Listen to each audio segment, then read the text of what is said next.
the campaigns now, obviously, things are going to ebb and flow. And right now, we are seeing momentum on the Democrat side of things as the vice president is gaining momentum, has raised a lot of money, is raising a lot of awareness. But there are warning signs out there from both sides to both sides. This is going to be a completely different kind of a battle going into November than we had anticipated before. Nate Silver, the polling guru, so to speak, had said that the way things were going with President Biden as the nominee for the Democrats, that this was going absolutely in the wrong direction very quickly. And the predictions from just about every expert, including Nate Silver, was that former President Trump was going to win the presidency.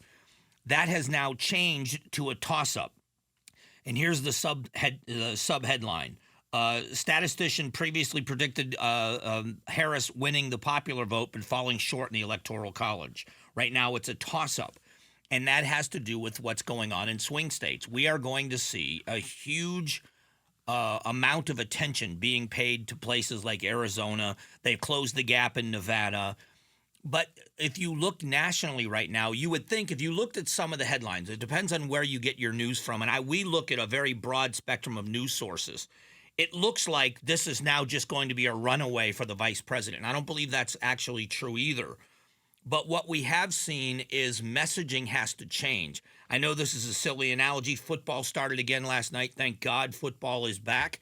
The Hall of Fame game, none of the starters played, but football was back on the field again.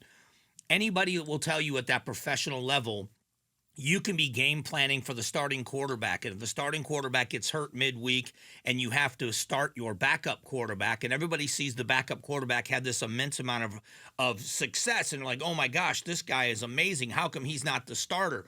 Well, as soon as you're able to game plan for them in baseball, you will see someone that has got a great season that's going on. As a pitcher, they are just killing the competition, or as a hitter, they seem to be able to hit anything out of the park or hit anything, and they've got a huge batting average. As soon as people get tape on them, either the pitcher or the hitter, now it gets trickier because they find your weaknesses and they find a way to get in there. This is where the strategy is.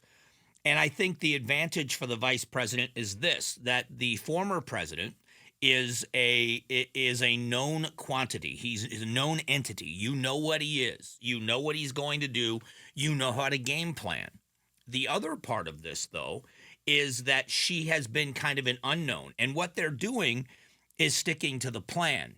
And this is that balance that you know your opposition. There are people that will never consider voting for Vice President Harris. There are other people that will never consider voting for President Trump. Those people are not even on your radar when they're the opposition. And that's one of the things the Harris camp is doing very, very, very well.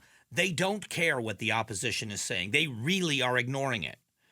You know, and I will tell you, she hasn't spoken to the media. Her followers, her supporters don't care. She hasn't done a press conference. She's not going to. She's out there on the campaign trail. She is rallying support, which she has done. She has gathered all the Democrats behind her. She's raising a ton of money, and she's not worrying about what the opposition says. If you go back, this has been the way that people handle things. This isn't a criticism. It's an observation. The criticism of her was the fact that she never visited the border, and she just didn't visit the border. She didn't care. And then she made one visit and never spoke about it again. So they have shown themselves to be very disciplined. They are very disciplined. They have a game plan, and they're going to ignore the noise. Do you really believe that Vice President Harris cares what someone on the Republican Party thinks of her not speaking to the media? She doesn't. And that's where the reactionary part of it on the other side is got to be not reined in, but has got to be refined. Because the independent voters, those are the people you must go to. The vice president has rallied her base. The former president has rallied his base. Their base is 100% behind them. Now, take the message to the people, the unconvinced voters. That's going to be the key to all of this, to all of it. Thanks for watching The Mike Broomhead Show. Tap to watch the first season of Amazing Arizonans, a KTAR News podcast. You can also click the button in the middle to subscribe.